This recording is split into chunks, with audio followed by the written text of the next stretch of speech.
ಜನನ ಬಹುನೇಮ ಅಮರಗೊಳಿಸುವೆವು.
ಬಿಜೆಪಿ ಸರ್ಕಾರಕ್ಕೆ ಕೇಂದ್ರ ಬಿಜೆಪಿ ಸರ್ಕಾರಕ್ಕೆ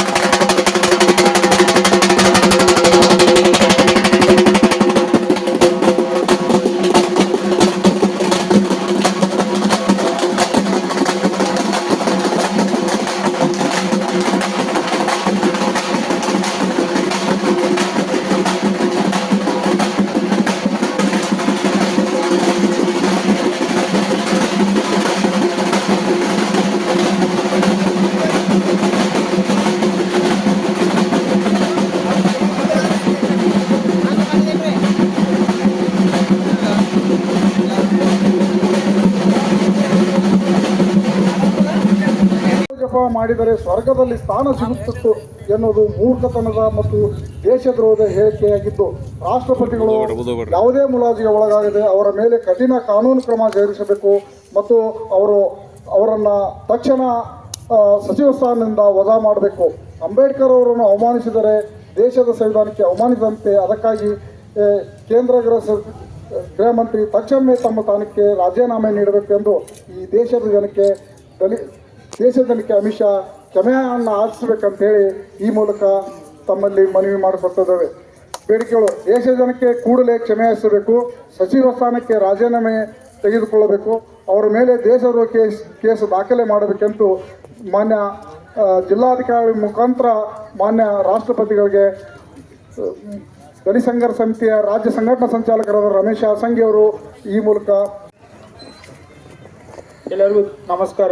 ಇವತ್ತು ಕರ್ನಾಟಕ ದಲಿತ ಸಂಘರ್ಷ ಸಮಿತಿ ವತಿಯಿಂದ ಜಿಲ್ಲಾ ಘಟಕ ವತಿಯಿಂದ ನಮಗೆ ಮನವಿಯನ್ನು ಕೊಟ್ಟಿದ್ದೀರಾ. ಸೊ ಈ ಒಂದು ಮನವಿಯನ್ನು ಮಾನ್ಯ ರಾಷ್ಟ್ರಪತಿಗಳಿಗೆ ಕಳಿಸಿಕೊಡುವ ವ್ಯವಸ್ಥೆಯನ್ನು ನಾವು ಮಾಡ್ತೀವಿ. ತಮ್ಮ ಮನವಿಯನ್ನು ನಾವು ಇಲ್ಲಿ ಸ್ವೀಕಾರ ಮಾಡಿದ್ದೀವೇನೆ ತಮ್ಮ ಎಲ್ಲರ ಹತ್ರ ನಾನು ಹೇಳಿಕೊಳ್ಳುತ್ತೀನಿ. ಜೈ ಹಿಂದ್, ಜೈ ಕರ್ನಾಟಕ, ಜೈ ಭೀಮ್. ಅಧಿಕಾರಿಗಳಿಗೆ ಕರ್ನಾಟಕ ದಲಿತ ಸಂಘರ್ಷ ಸಮಿತಿಯಿಂದ ಜೈ ಭೀಮ್ ನಮನಗಳನ್ನು ಸಲ್ಲಿಸುತ್ತೇನೆ. ಅದೇ ರೀತಿಯಾಗಿ ಎಲ್ಲ ಹೋರಾಟಗಾರರು ಕೂತ್ಕೋಬೇಕಂತ ತಮ್ಮಲ್ಲಿ ಕೇಳ್ಕೊತಿದ್ದೇನೆ. ಇನ್ನ ಸಭೆ ಇದೆ, ಕೂತ್ಕೋರಿ, ದಯವಿಟ್ಟು ಕೂತ್ಕೋರಿ. ಈ ಸಭೆಯನ್ನು ಉದ್ದೇಶಿಸಿ ತಳವಾರ್ ಸರ್ ಮಾತಾಡ್ತಾರೆ. ಕುರಿತಾ ಇದೆ. ಯಾಕಪ್ಪ ಅಂತಂದ್ರೆ ನಿನಗೆ ಯಾವ ಪದಗಳಿಂದ ಅವಶ್ಯ ಪದಗಳಿಂದ ಕೂಡ ನಮಗೆ ಮನಶಾಂತಿ ಆಗೋದಿಲ್ಲ. ಯಾಕಪ್ಪ ಅಂತಂದ್ರೆ ನಾವು ಒಂದು ವೇಳೆ ಡಾಕ್ಟರ್ ಬಾಬಾ ಸಾಹೇಬ್ ಅಂಬೇಡ್ಕರ್ ಗಂಟೆಗೆ ಬಂದ್ರೆ, ಒಂದು ವೇಳೆ ಸಂವಿಧಾನ ಗಂಟೆಗೆ ಬಂದ್ರೆ ರಕ್ತವನ್ನು ಚೆಲ್ಲುವ ಮುಖಾಂತರ ಹೋರಾಟ ಮಾಡಿ ಏನು ಹೋರಾಟ ಮಾಡಿ ರಕ್ತ ಹರಿಸಿ ನಿಮಗೆ ಈ ದೇಶ ಬಿಟ್ಟು ಅಂತೇಳಿ ಈ ಮೂಲಕ ನಾನು ಎಚ್ಚರಿಕೆ ಗಂಟೆಯನ್ನು ಕೊಡ್ತಾ ಇದ್ದೇನೆ. ಸರ್ಕಲ್ನಿಂದ ಯಾಕಪ್ಪ ಅಂತಂದ್ರೆ ಮುಖಾಂತರ ಬಾಬಾ ಸಾಹೇಬ್ ಅಂಬೇಡ್ಕರ್ ಈ ದೇಶದ ಅಮಿತ್ ಶಾ ಈ ದೇಶದ ಈ ದೇಶದ ತತ್ವಜ್ಞಾನಿ, ಈ ದೇಶದ ಶಕ್ತಿ, ಈ ದೇಶದ ಎಷ್ಟು ಪದಗಳು ಹೇಳಿದ್ರು ಬಾಬಾ ಸಾಹೇಬ್ ಅಂಬೇಡ್ಕರ್ ಅವರ ಏನೋ ಪದಗಳು ಹೇಳಿದ್ರು. ನಾವು ಈ ದೇಶದಲ್ಲಿ ಧರ್ಮವನ್ನು ಹೇರಬೇಕು ಅಂತ ಆಗಾಗ ಬಿಜೆಪಿ ಸಚಿವರು ಗೃಹ ಸಚಿವರು ಬಾಬಾ ಸಾಹೇಬ್ ಅಂಬೇಡ್ಕರ್ ಅವಮಾನ ಮಾಡತಕ್ಕಂಥ ಅಂತಕ್ಕಂಥ ಅಲ್ಲಿ ಹೇಳಿಕೆಗಳನ್ನು ನಮ್ಮ ಕೊಡ್ತಾರೆ. ಅಪ್ಪಾಜಿಯವರ ಹೆಸರನ್ನ ಕೂಗಿ ಬಂತು. ಖಂಡಿತವಾಗಿ ಅದು ದೇಶದಲ್ಲಿ ನೆನಪಿರಲಿ. ನಡೆಯೋದಿಲ್ಲ. ಯಾಕಂದ್ರೆ ಏನಾದರೂ ಏಪ್ರಿಲ್ 14 ಅಂತಕ್ಕಂಥ ಈ ದೇಶದ ವರ್ಲ್ಡ್ ನಾಲೆಜ್ ಡೇ, ವಿಶ್ವದ ಜ್ಞಾನ ದಿನ ಅಂತ ಆಚರಣೆ ಮಾಡ್ತದೆ ವಿಶ್ವಸಂಸ್ಥೆ. ಬಾಬಾ ಅಂಬೇಡ್ಕರ್ ಏನಾಗಿದೆಯಪ್ಪ ಸ್ವಾಮಿ? ಭಾರತ ದೇಶದಲ್ಲ ಇಡೀ ವಿಶ್ವ ಗೃಹ ಮಂತ್ರಿ ಆದಂತವ್ರಿಗೆ ವ್ಯಕ್ತಿಗಳು ಅವರ ಗೃಹ ಮಂತ್ರಿ ಪದವಿಗೆ ರಾಜೀನಾಮೆ ಕೊಡಬೇಕು. ಇಲ್ಲ ಕೊಡದಿದ್ರೆ ನಮ್ಮ ಹೋರಾಟ ನಿಲ್ಲಲ್ಲ. ರಕ್ತಪಾತ್ರ ಆದ್ರೂ ಕೂಡ ನಾವು ಹೋರಾಟ ಮಾಡಲ್ಲ ಅಂತೇಳಿ ಈ ಮೂಲಕ ನಾನು ಎಚ್ಚರಿಕೆ ಕೊಟ್ಟು ಹೆಗಡೆ ಅವರಿಗೆ ನೀವು ಇವತ್ತ ಬೇರೆ ಬೇರೆ ರಾಜ್ಯದಲ್ಲಿ ಯಾವ ರೀತಿಯಾಗಿ ಒಂದು ಕಾರ್ಯಕ್ರಮವನ್ನು ನಿರ್ವಹಿಸಿದ್ರು.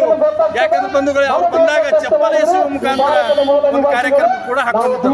ಹಾಗಾಗಿ ನಾವು ಕೂಡ ಈ ರಾಜ್ಯದಲ್ಲಿ ಕನ್ನಡ ದಲಿತ ಸಂಘರ್ಷ ಸಮಿತಿ ಮುಂದಿನ ಒಂದು ನಿರ್ಮಾಣಗಳಲ್ಲಿ ಇದು ತಕ್ಷಣ ಅವರನ್ನು ವಜಾಗೊಳಿಸದೇ ಇದ್ದಲ್ಲಿ ನಾವು ಕೂಡ ರಾಜ್ಯದಲ್ಲಿ ಚಪ್ಪಲ ಎಸೆಯುವ ಕಾರ್ಯಕ್ರಮಗಳನ್ನು ರಾಜ್ಯದಲ್ಲಿ ಹಮ್ಮಿಕೊಳ್ತಾ ಇದ್ದು ಕೂಡ ನಾನು ಹೇಳಕ್ಕೆ ಬಯಸ್ತಾ ಇದ್ದೇನೆ. ವಿನಾಯಕ್ ಮುಸಾಗರ್, ಬೆಳಗಾವಿ ವಿಭಾಗೀಯ ಸಂಚಾಲಕ, ASS. ಇವತ್ತು ಕೇಂದ್ರ ಸರ್ಕಾರದ ಗೃಹ ಮಂತ್ರಿಗಳಾದಂಥ ಬಿಜೆಪಿ ಸರ್ಕಾರ, ಕೇಂದ್ರ ಸರ್ಕಾರದ ಆದಂಥ ಅಮಿತ್ ಶಾ ಅವರು ಅಂಬೇಡ್ಕರ್ ಬಗ್ಗೆ ಅವಹೇಳನಕರವಾದಂಥ ನುಡಿ ಆಡಿದ್ದು ಸಂವಿಧಾನದ ವಿರೋಧ ಆಗ್ತದೆ ಮತ್ತು ಪ್ರಜಾಪ್ರಭುತ್ವದ ವಿರೋಧ ಆಗ್ತದೆ. ಇವತ್ತು ಈ ಸಮಾವೇಶದ ಬೃಹತ್ ರ್ಯಾಲಿಯಲ್ಲಿ ಇವತ್ತು ಅಮಿತ್ ಶಾವನ್ನ ಗೃಹ ಮಂತ್ರಿಗಳನ್ನ ಉಗ್ರವಾಗಿ ಖಂಡಿಸ್ತೇವೆ ಅಂತ ಹೇಳಿ ನಾನು ಇವತ್ತು ಒಂದೆರಡು ಮಾತನ್ನು ಮಾತಾಡ್ತೀನಿ.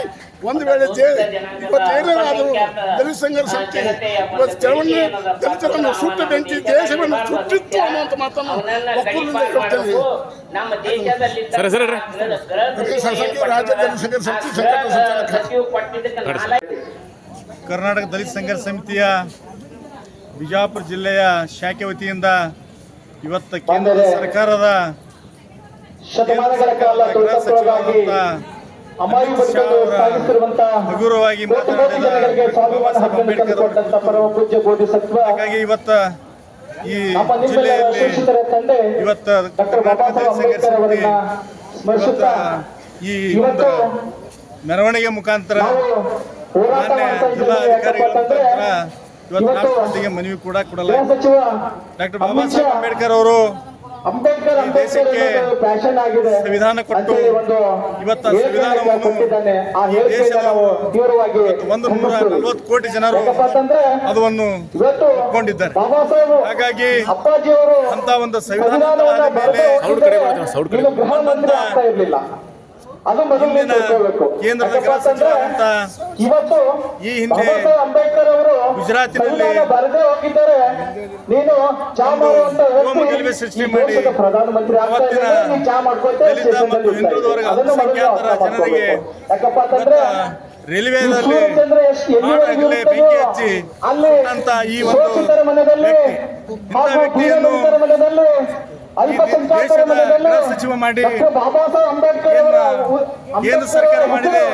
ಅದು ತುಂಬಾ ತಪ್ಪು ಅಂತ ಕೂಡ ನಾನು ಇವತ್ತು ಭಾವಿಸ್ತಾ ಇದ್ದೇನೆ. ಯಾಕಂದ್ರೆ ಬಂಧುಗಳೇ, ಇವರು ಸಂವಿಧಾನ ತಳಹದಿ ಮೇಲೆ ಗೃಹ ಸಚಿವರಾಗಿ ಕಾರ್ಯನಿರ್ವಹಿಸುತ್ತಿದ್ದು ಅದಕ್ಕೆ ನಾವು ಡಾಕ್ಟರ್ ಬಾಬಾ ಸಾಹೇಬ್ ಅಂಬೇಡ್ಕರ್ ಅವರ ವಿಶ್ವಜ್ಞಾನಿ ಎಂದು ಗೊತ್ತಿದ್ದು ಮತ್ತು ವಿಶ್ವದಲ್ಲಿ ಅತಿ ಶ್ರೇಷ್ಠ ಎಂದು ಸಂವಿಧಾನವನ್ನು ಇಡೀ ವಿಶ್ವವನ್ನೇ ಒಪ್ಪಿಕೊಂಡಿತ್ತು. ಹಾಗಾಗಿ ಅಂತ ಸಂವಿಧಾನವನ್ನು ಇವತ್ತು ಈ ರಾಜ್ಯದಲ್ಲಿ ಪೇಜಾವರ್ ಶ್ರೀಗಳಂತವರಾಗಲಿ, ಅನಂತಕುಮಾರ್ ಹೆಗಡೆಗಳಂತವರಾಗಲಿ, ಈ ಹಿಂದೆ ಇವತ್ತ ಉಪಚುನಾವಣೆಯಲ್ಲಿ ಕುಮಾರಸ್ವಾಮಿ ಅವರ ಮಗ ಬಿದ್ದ ಸಂಬಂಧ ಒಬ್ಬ ಒಕ್ಕಲಿಗರ ಸಮಾಜದವ್ರು ಏನ್ ಹೇಳ್ತಾ ಇದ್ದಾರೆ ಬಂಧುಗಳೇ, ಇವತ್ತ ಮುಸ್ಲಿಂ ಸಮಾಜದ ವೋಟಿನ ಹಕ್ಕುಗಳನ್ನು ಕಿತ್ತು ಹಾಕ್ಬೇಕಂತ ಹೇಳಿ ಒಬ್ಬರು ಸ್ವಾಮೀಜಿಗಳು ಹೇಳ್ತಾ ಇದ್ದಾರೆ. ಇನ್ನೊಬ್ಬ ಸ್ವಾಮಿಗಳು ಏನ್ ಹೇಳ್ತಾ ಇದ್ದಾರೆ ಬಂಧುಗಳೇ, ಪೇಜಾವರ್ ಶ್ರೀ ಅಂತವರು ಆ ಸಂವಿಧಾನವನ್ನು ಬದಲಾವಣೆ ಮಾಡಬೇಕಂತ ಕೂಡ ಹೇಳ್ತಾ ಇದ್ದಾರೆ. ಹಾಗಾಗಿ ಕರ್ನಾಟಕ ದಲಿತ ಸಂಘರ್ಷ ಸಮಿತಿ ಮುಂದಿನ ದಿನಮಾನಗಳಲ್ಲಿ ಇವತ್ತು ಗ್ರಾಮ ಶಾಖೆ ಹಿಡಿದು ರಾಜ್ಯ ಶಾಖೆಯವರೆಗೆ ಒಂದು ಕಾರ್ಯಕ್ರಮ ಕೂಡ ಹಾಕಿಕೊಳ್ಳಲು ನಾವು ರಾಜ್ಯದಲ್ಲಿ ಒಂದು ತೀರ್ಮಾನ ಕೂಡ ತಗೊಂಡಿದ್ದೇವೆ. ಏನಂದ್ರೆ ಬಂಧುಗಳೇ, ಇವತ್ತು ಪೇಜಾವರ್ ಖಂಡಿಸ್ತೇವೆ.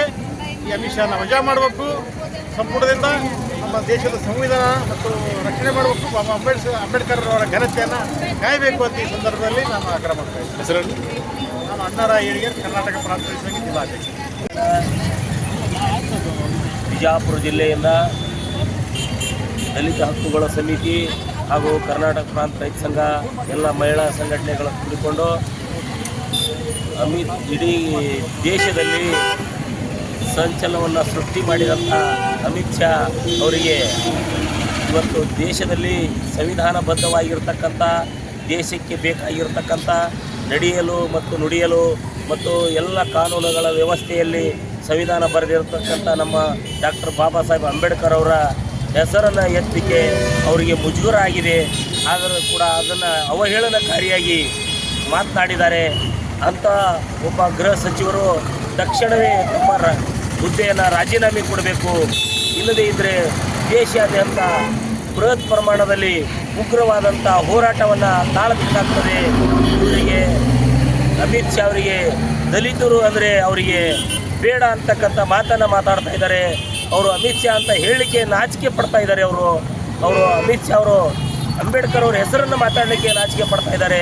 ಅವ್ರು ಹೇಳ್ತಾ ಇದ್ದಾರೆ, ದೇವ್ರ ಹೆಸರನ್ನು ತಗೊಳ್ಳಿ, ಇಷ್ಟು ಬಾರಿ ನೀವು ದೇವ್ರ ಹೆಸರನ್ನು ತೊಗೊಂಡಿದ್ರೆ 7 ಜನ್ಮ ನಿಮಗೆ ಸ್ವರ್ಗ ಸಿಗ್ತದೆ ಅಂತ ಹೇಳಿದರೆ, ಅಂಬೇಡ್ಕರ್ ಅವ್ರ ಹೆಸರು ತೊಗೊಂಡ್ರೆ ಸ್ವರ್ಗ ಸಿಗ್ತದೆ ಅಂತ ನಾವು ಹೇಳ್ತಾ ಇದ್ದೇವೆ. ಇವತ್ತಿನ ದಿವಸ ಅಂಬೇಡ್ಕರ್ ಅವರು ಈ ದೇಶಕ್ಕೆ ಸಂವಿಧಾನವನ್ನು ಬರೆದು ಕಾನೂನನ್ನು ರೂಪಿಸಿಕೊಟ್ಟಂಥ ಮಾನ್ಯ ವ್ಯಕ್ತಿ, ಭಗವಾನನಿಗಿಂತಲೂ ಹೆಚ್ಚಿನ ಸ್ಥಾನಮಾನದಲ್ಲಿ ಬದುಕುವಂಥ ಜೀವರಾಶಿಗಳಿಗೆಲ್ಲ ಕಾನೂನನ್ನು ರೂಪಿಸಿಕೊಟ್ಟಂಥ ಮಾನ್ಯ ವ್ಯಕ್ತಿಗೆ ಅವಮಾನಕಾರಿಯಾಗಿ ಹೇಳಿಕೆ ಕೊಟ್ಟಂತಹ ಒಬ್ಬ ಗೃಹ ಸಚಿವರು ತಕ್ಷಣವೇ ಅವರು ರಾಜೀನಾಮೆ ಕೊಡಬೇಕು, ನಾಚಿಕೆ ಪಡಬೇಕು. ಇಡೀ ದೇಶದಲ್ಲಿ ಇವತ್ತಿನ ದಿವಸ ಹೋರಾಟ ನಡೀತಾ ಇದೆ. ಅದನ್ನು ಅರಿತುಕೊಂಡು ತಕ್ಷಣವೇ ತಾವು ತಮ್ಮ ಸ್ಥಾನಕ್ಕೆ ರಾಜೀನಾಮೆಯನ್ನು ಕೊಡಬೇಕು ಅಂತೇಳಿ ನಾನು ಕೇಳ್ಕೊತಾ ಇದ್ದೀನಿ. ಅದೇ ರೀತಿ ಈಗ ನಮ್ಮ ಸಂಚಾಲಕರು ಹೇಳಿದಂಥ CT ರವಿ ಅವರು ಕೂಡ ತಮ್ಮ MLA ಸ್ಥಾನಕ್ಕೆ ರಾಜೀನಾಮೆಯನ್ನು ಕೊಟ್ಟು ರಾಜಕೀಯದಿಂದ ನಿವೃತ್ತಿ ಆಗಬೇಕಂತವರು. ಯಾಕೆಂದರೆ ಒಬ್ಬ ಹೆಣ್ಣು ಮಗಳಿಗೆ ಅಧಿಕವಾಗಿದೆ ಅಂಥದನ್ನು ಅವರು ರಾಜಕೀಯದಿಂದ ಬಿಟ್ಟು ನಿವೃತ್ತಿ ಪಡಿಬೇಕು ಅಂತೇಳಿ ಈ ಸಂದರ್ಭದಲ್ಲಿ ನಾನು ಹೇಳಿಕ್ಕೆ ಬಯಸ್ತೇನೆ. ಭೀಮರಾಯ ಶಿವಲಿಂಗಪ್ಪ ಪೂಜಾರಿ, ಕರ್ನಾಟಕ ಪ್ರಾಂತ ರೈತ ಸಂಘ ಜಿಲ್ಲಾ ಪ್ರಧಾನ ಕಾರ್ಯದರ್ಶಿ. ನಮಸ್ಕಾರ. ನಾವು ವ್ಯಾಪಾರಿ ಮಹಿಳಾ ಸಂಘಟನೆ ಮತ್ತು ಮತ್ತು ರೈತ ಸಂಘ ಮತ್ತು ದಲಿತ ಹಕ್ಕು ಸಮಿತಿಯಿಂದ ಎಲ್ಲ ಪ್ರಗತಿಪರ ಸಂಘಟನೆಯಿಂದ ಇವತ್ತು ಪ್ರತಿಭಟನೆ ಇದೆ. ಸಿದ್ದೇಶ್ವರ ಬೆಳಗ್ಗೆಯಿಂದ ಅಂಬೇಡ್ಕರ್ ಸಂಘದವರೆಗೂ ಈ ಪ್ರತಿಭಟನೆ ಆಯಿತು. ಈಗ CT ರವಿ ಅವರು ಒಬ್ಬ ಮಹಿಳೆಗೆ ಲಕ್ಷ್ಮೀ ಹೆಬ್ಬಾಳ್ಕರ್ ಅವರಿಗೆ ಒಂದು ಹೇಳಾರಂಥ ಶಬ್ದವನ್ನು ಮಾತಾಡಿದ್ದಾರೆ. ಎಲ್ಲ ಮಹಿಳೆಯರಿಗೆ ಅದು ಸಿಟ್ಟು. ಈ ಸಚಿವ ಸಂಪುಟದಲ್ಲಿ ಇರುವ ಒಬ್ಬಳೇ ಮಹಿಳೆ, ಆ ಮಹಿಳೆಗೆ ಕಿಮ್ಮತ್ತು ಕೊಟ್ಟಿಲ್ಲ ಅವರು. ಇವತ್ತು ಅವರು ಕೂಡ ಇಡೀ ದೇಶ, ಇಡೀ ರಾಜ್ಯಕ್ಕೆ ಮತ್ತು ಆ ಹೆಣ್ಣುಮಗಳು ಅಂದಂಥ ಹೆಣ್ಣುಮಗಳಿಗೆ ಕ್ಷಮೆ ಕೇಳಬೇಕು, ಬಹಿರಂಗವಾಗಿ ಕ್ಷಮೆ ಕೇಳಬೇಕು. ಮತ್ತು ಅಮಿತ್ ಶಾ ಅವರು ಅಂಬೇಡ್ಕರ್ ಅವರು ಹೇಳಿದ್ದು ತಪ್ಪು. ಅಂಬೇಡ್ಕರ್ ಅವರು ಎಲ್ಲ ಜನರಿಗೆ, ಹೆಣ್ಮಕ್ಳಿಗೆ ಒಂದು ನ್ಯಾಯ ಕೊಟ್ಟಿದ್ದಾರೆ, ಒಂದು ಶಾಸನ ಕೊಟ್ಟಿದ್ದಾರೆ, ಒಂದು ಕಾರ್ಯಾಂಗ ನ್ಯಾಯಾಂಗ. ಅವರು ಭೂಮಿ ಮೇಲೆ ಸ್ವರ್ಗ ತಯಾರು ಮಾಡಿದವರೇ ಅವ್ರನ್ನೇ ನೆನೆಸ್ಬೇಡಂತಾರೆ ಇವರು. ಅದಕ್ಕಾಗಿ ನಾವು ಅಮಿತ್ ಶಾ ಅವರು ಎಲ್ಲ ದೇಶದ ಜನಕ್ಕೆ ಅವರು ಆ ಜಾಗದಿಂದ ಕೆಳಗಿಳಿಬೇಕು ಅಂತ ನಾವು ಈ ಸಂಘಟನೆ ಮುಖಾಂತರ ಅವ್ರಿಗೆ ಈಗ ಎಚ್ಚರಿಕೆ ಕೊಡಲಾಗತ್ತೀವಿ. ರಾಜೀನಾಮೆ ಕೊಡಬೇಕು, ಕ್ಷಮೆನೂ ಕೇಳಬೇಕು. ಅನ್ಸೂಯ ಹಜೇರಿ, ಜನವಾದಿ ಮಹಿಳಾ ಸಂಘಟನೆ ಕಾರ್ಯದರ್ಶಿ. ನಮ್ಮ ಡಾಕ್ಟರ್ ಬಾಬಾ ಸಾಹೇಬ್ ಅಂಬೇಡ್ಕರ್ ಅವರಿಗೆ ಮಾನ್ಯ ನಮ್ಮ ಭಾರತ ದೇಶದ ಮಾನ್ಯ ವ್ಯಕ್ತಿಗಳು, ಕೇಂದ್ರ ಸರ್ಕಾರದ ಗೃಹ ಖಾತೆಯ ಸಚಿವರುಗಳಾಗಿರ್ತಕ್ಕಂಥ ಸನ್ಮಾನ್ಯ ಶ್ರೀ ಅಮಿತ್ ಶಾಜಿ ಅವರು ಬಾಬಾ ಸಾಹೇಬ್ ಅಂಬೇಡ್ಕರ್ ಅವರಿಗೆ ಅವಹೇಳನಕಾರಿ ಮಾತನಾಡಿರುವುದನ್ನು ಇವತ್ತಿನ ದಿನ ನಾವು ದಲಿತ ಹಕ್ಕುಗಳ ಸಮಿತಿಯ ಜಿಲ್ಲಾ ಸಮಿತಿಯ ಪರವಾಗಿ ಖಂಡನೀಯವನ್ನು ವ್ಯಕ್ತಪಡಿಸ್ತಾ ಇದ್ದೀವಿ. ಅದೇ ರೀತಿಯಾಗಿ ನಮ್ಮ ಬೆಳಗಾವಿ ವಿಧಾನಸೌಧದಲ್ಲಿ ಮಾನ್ಯ MLC ಅವರಾಗಿರ್ತಕ್ಕಂಥ CT ರವಿ ಅವರು ಒಬ್ಬ ಹೆಣ್ಣು ಮಗಳಿಗೆ ಅವಹೇಳನಕಾರಿ ಮಾತನಾಡಿರುವುದನ್ನು ಅದನ್ನು ಕೂಡ ನಾವು ಇವತ್ತಿನ ದಿನ ನಮ್ಮ ದಲಿತ ಹಕ್ಕುಗಳ ಸಮಿತಿ ಹಾಗೂ ಕರ್ನಾಟಕ ಪ್ರಾಂತ ರೈತ ಸಂಘದ ವಿವಿಧ ಸಂಘಟನೆಗಳ ಮುಖಾಂತರ ನಾವು ಖಂಡನೆಯನ್ನು ವ್ಯಕ್ತಪಡಿಸ್ತಾ ಇದ್ದೀವಿ ಅಂತ ಹೇಳ್ತಾ ಇದ್ದೀನಿ. ಇದರಿಂದ ಇದಾನಂದ ಕಳ್ಳನವರ್, ಜಿಲ್ಲಾ ಸಂಚಾಲಕರು, ವಿಜಯಪುರ. ಗೃಹ ಸಚಿವರಾಗಿರ್ತಕ್ಕಂಥ ಅಮಿತ್ ಶಾ ಅವರು ಡಾಕ್ಟರ್ ಬಾಬಾ ಸಾಹೇಬ್ ಅಂಬೇಡ್ಕರ್ ಅವರ ಕುರಿತು ಅವಹೇಳನಕಾರಿ ಹೇಳಿರ್ತಕ್ಕಂಥ ಹೇಳಿಕೆಯನ್ನು ಖಂಡಿಸಿ ಇವತ್ತು ವಿಜಯಪುರ ಜಿಲ್ಲೆಯ ಎಲ್ಲ ಪ್ರಗತಿಪರರು ಹಾಗೂ ವಿಚಾರವಾದಿಗಳು ಹಾಗೂ ರೈತ ಸಂಘಟನೆ ಹಾಗೂ ಮತ್ತು ರೈತ ಸಂಘಟನೆಗಳು, ಕಾರ್ಮಿಕ ಸಂಘಟನೆಗಳು ಕೂಡಿ ಇವತ್ತು ನಾವು ಒಂದು ಪ್ರತಿಭಟನೆ ರ್ಯಾಲಿಯನ್ನು ಹಮ್ಮಿಕೊಂಡಿದ್ದೀವಿ. ಅದೇ ರೀತಿ ಇವತ್ತು ಸಾಯಂಕಾಲದವರೆಗೂ ಕೂಡ ಧರಣಿ ಸತ್ಯಾಗ್ರಹವನ್ನು ಕೂಡ ನಾವು ಮಾಡ್ತಾ ಇದ್ದೀವಿ. ಈ ದೇಶದಲ್ಲಿ BJP ಸರ್ಕಾರ ಬಂದಾಗಿಂದ ಕೂಡ ದಲಿತರನ್ನು, ಸಂವಿಧಾನವನ್ನು, ಡಾಕ್ಟರ್ ಬಾಬಾ ಸಾಹೇಬರನ್ನು ಅವಮಾನಿಸುವಂಥ ಕೆಲಸ ನಿರಂತರವಾಗಿ ನಡೀತಾ ಇರೋದ್ರಿಂದ ಇಂಥ ಘಟನೆಗಳು ಪ್ರತಿ ಬಾರಿ ಕೂಡ ಈ BJPಯವರು ಸಂವಿಧಾನ ಬದಲಾವಣೆ ಅಂತ ಮಾತಾಡಿದಾಗಲೂ ಕೂಡ ನಾವು ಪ್ರತಿರೋಧ ಒಡ್ಡದೇ ಇರೋದು ಕೂಡ ಇವತ್ತು ಈ ಪರಿಸ್ಥಿತಿಗೆ ಬಂದು ನಿಂತಿದೆ. ಹಾಗಾಗಿ ಈ ಜಿಲ್ಲೆ ಇಬ್ಬರು ಸಂಸದರು ಕೂಡ ದಲಿತರಾಗಿದ್ದು ಕೂಡ ಅವರು ದಲಿತರಿಗೆ ಹೇಳ್ಕೊಳಕ್ಕೆ ಅವರು ನಾಲಾಯಕರಂತ ಈ ಮೂಲಕ ನಾನು ಹೇಳ್ತಾ ಇದ್ದೀನಿ. ರಮೇಶ್ ಜಿಗಜಿಣಗಿ ಅಂತ ಅವನು ಬರೀ ಇಡೀ ಜೀವನ ಪರ್ಯಂತ ಕಾಕಾ ಬಾಬಾ ಅಂದ್ಕೊಂಡು ಮನುವಾದಿಗಳ ಕಾಲು ನೆಕ್ಕೊಂಡು ಬೂಟು ನೆಕ್ಕೊಂಡೇ ಅವನು ಇವತ್ತು ಗುಲಾಮಿತನ ಮಾಡಿಕೊಂಡೇ ಇಂಥ ದೊಡ್ಡ ದೊಡ್ಡ ಹುದ್ದೆಗಳನ್ನ ಅಲಂಕರಿಸಿದ್ರು ಕೂಡ ಬಾಬಾ ಸಾಹೇಬ್ರ ಬಗ್ಗೆ ಅವ್ರು ಕಿಂಚಿತ್ತು ಅಭಿಮಾನ ಇಲ್ದಿರೋದು ನಮ್ಮ ಜಿಲ್ಲೆಯ ದುರಾದೃಷ್ಟ ಅಂತ ಈ ಮೂಲಕ ನಾನು ಹೇಳ್ತಾ ಇದ್ದೀನಿ. ಹಾಗೆ ನಗರ ಶಾಸಕರಾಗಿರ್ತಕ್ಕಂಥ ಬಸನಗೌಡ ಯತ್ನಾಳ್ ಅವರು ಪುಸ್ತಕ ಹಿಡಿದು ದೊಡ್ಡ ದೊಡ್ಡ ಪೇಜ್ ಓಪನ್ ಮಾಡಿ ಬಾಬಾ ಸಾಹೇಬ್ರ ಬಗ್ಗೆ ಮಾತಾಡಿ ನಾನು ದೊಡ್ಡ ಅಭಿಮಾನಿ ಬಾಬಾ ಸಾಹೇಬ್ರು ಅಂದರೆ ಒಬ್ಬ ಸಿ ಟಿ ರವಿ ಅನ್ನೋವಂಥ ನಾಲಾಯಕನ ಜೊತೆಗೆ ಅವನ ಹಿಂದೆ ಓಡಾಡ್ದ ಇಡೀ ದಿನಾನೂ ಕೂಡ ಒಬ್ಬ ಪಂಚಮಸಾಲಿ ಹೆಣ್ಣು ಮಗಳಿಗೆ ವೇಷ ಅನ್ನೋವಂಥ ಪದ ಬಳಕೆ ಮಾಡಿರ್ತಕ್ಕಂಥ ಅಂಥ ನಾಲಾಯಕನಿಗೆ ಇವನು ಬೆಂಬಲ ನೀಡ್ತಾ ಇದ್ದಾನೆ ಅಂದರೆ ಇವನಿಂಥ ನಾಲಾಯಕ ಅನ್ನುವಂಥದ್ದು ನಾವೆಲ್ಲರೂ ಕೂಡ ಮನ್ನಾ ಮಾಡ್ಕೊಬೇಕಾಗಿ ಮಾತನಾಡಿದ್ದೆ ಆದಲ್ಲಿ ಬಾಬಾ ಸಾಹೇಬ್ರ ಬಗ್ಗೆ ಅವಮಾನಿಸಿದ್ದೇ ಆಗಲ್ಲಿ ಇದು ಮತ್ತೊಂದು ಭೀಮಾ ಕೋರೆಗಾಂವ್ ಅನ್ನುವಂಥದ್ದು ಮತ್ತೆ ರಿಪೀಟ್ ಆಗುತ್ತೆ ಅನ್ನುವಂಥದ್ದು ಈ ಎಲ್ಲ BJPಗರು ಎಲ್ಲ ಹಿಂದೂ ಸಂಘಟನೆಗಳು ಅವರು ತಲೆಯಲ್ಲಿ ಇಟ್ಕೊಂಡು ಈ ದೇಶದಲ್ಲಿ ಇರಬೇಕಂತೇಳಿ ಈ ಮೂಲಕ ನಾನು ಎಚ್ಚರಿಕೆಯನ್ನು ಕೊಡ್ತಾ ಇದ್ದೀನಿ.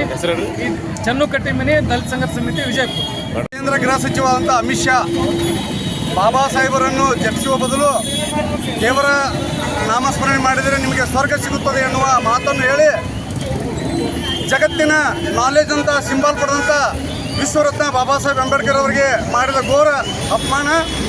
ಇದನ್ನು ನಾವು ಖಂಡಿಸುವ ಮುಖಾಂತರ ಇವತ್ತಿನ ವಿಜಯಪುರ ಜಿಲ್ಲೆಯ ಅಂಬೇಡ್ಕರ್ ವಿಚಾರಧಾರೆ ಬಳಗ, ಇನ್ನಿತರ ರೈತ ಸಂಘ ಹಾಗೂ ಎಲ್ಲ ರಾಜಕೀಯ ಪಕ್ಷಗಳು ವ್ಯತಿರಿಕ್ತ ಭಾಜಪ ಬಿಟ್ಟು ಎಲ್ಲ ರಾಜಕೀಯ ಪಕ್ಷಗಳ ನಾಯಕರ ಒಂದು ನಾಯಕತ್ವದಲ್ಲಿ ಇವತ್ತು ನಾವು ಪ್ರತಿಭಟನೆ ಮಾಡುವ ಮುಖಾಂತರ ಅವರನ್ನು ಅಮಿತ್ ಶಾನನ್ನು ನಾವು ನಿಷೇಧಿಸುತ್ತೇವೆ. ನನ್ನ ಹೆಸರು ಮಾಧವ್ ಕಾಂಬ್ಳೆ, ವಿಜಯಪುರ ನಾಗರಿಕರ ವೇದಿಕೆ ಅಧ್ಯಕ್ಷ.